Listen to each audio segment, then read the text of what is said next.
These are the issues of the health sector because nobody's even talking about 50% of almost Nigerians that are traveling abroad to practice.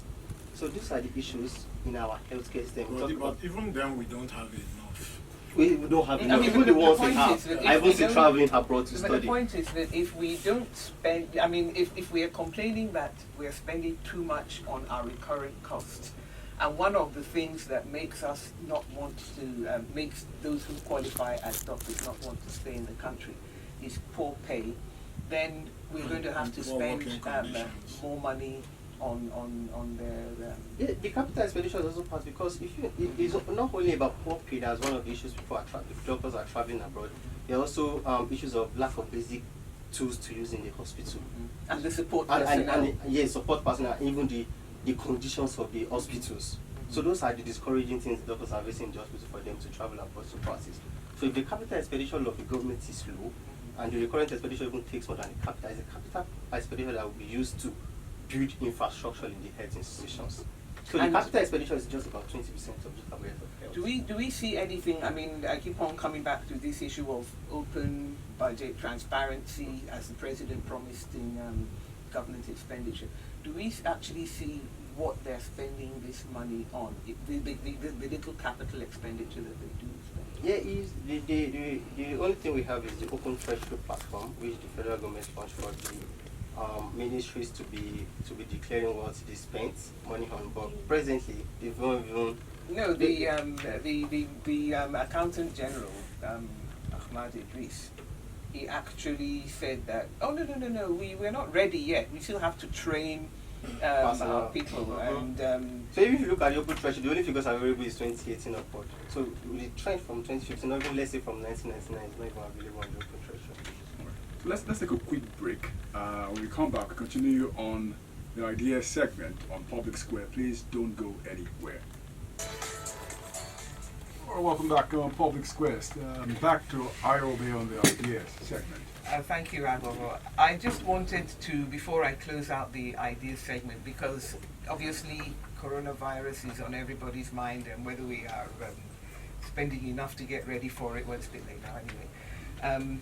But I also thought that we should consider some of the ideas issue in the budget, and I do know that you at Budget are coming out with a report on the budget. And there were just a couple of questions that occurred to me. Firstly, is the government making a great deal of, patting itself on the back over the fact that a smaller proportion of Nigeria's, or the income that it has, now comes from oil than before?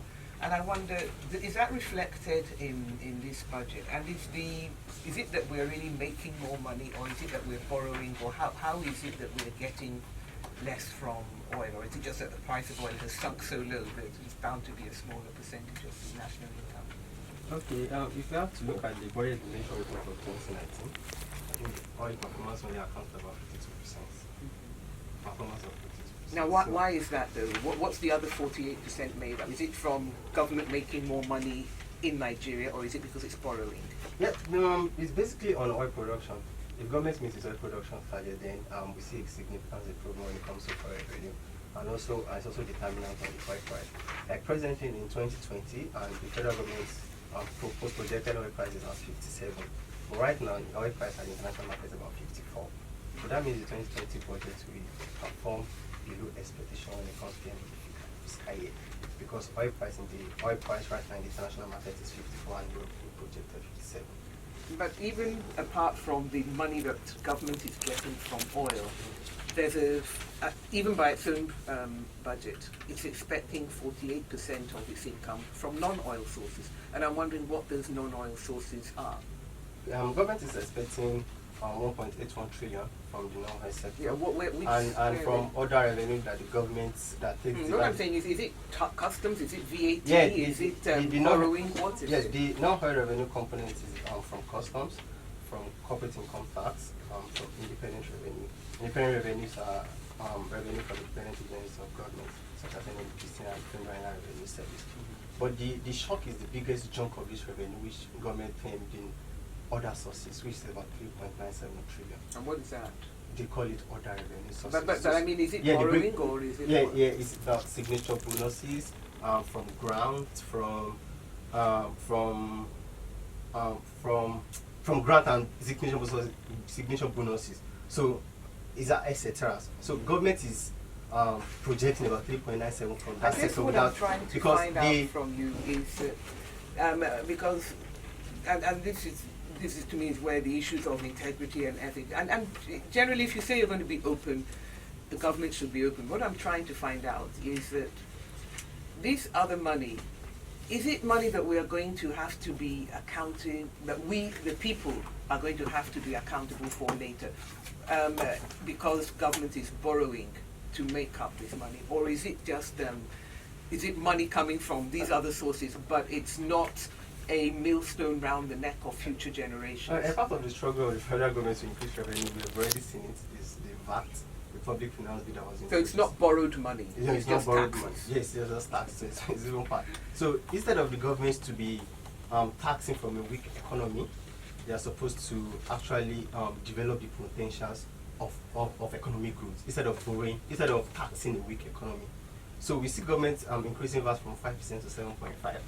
That's part of it, and the deficit of the budget, because the budget is about 10.59 trillion, and the government has revenue sources of projected revenue of 8 trillion. So that means the government has 1 trillion budget deficit, which will be financed through borrowings. It will be Financed coming through from borrowing. So if you look at the revenue of the federal government to the debt servicing, you see debt servicing is taking about over 20% of the federal government's revenue. So as government is making money, also they're also using the same money to service debts. And I guess that from my ideas or the accountability point of view, where does the other shoe drop at the end of the day?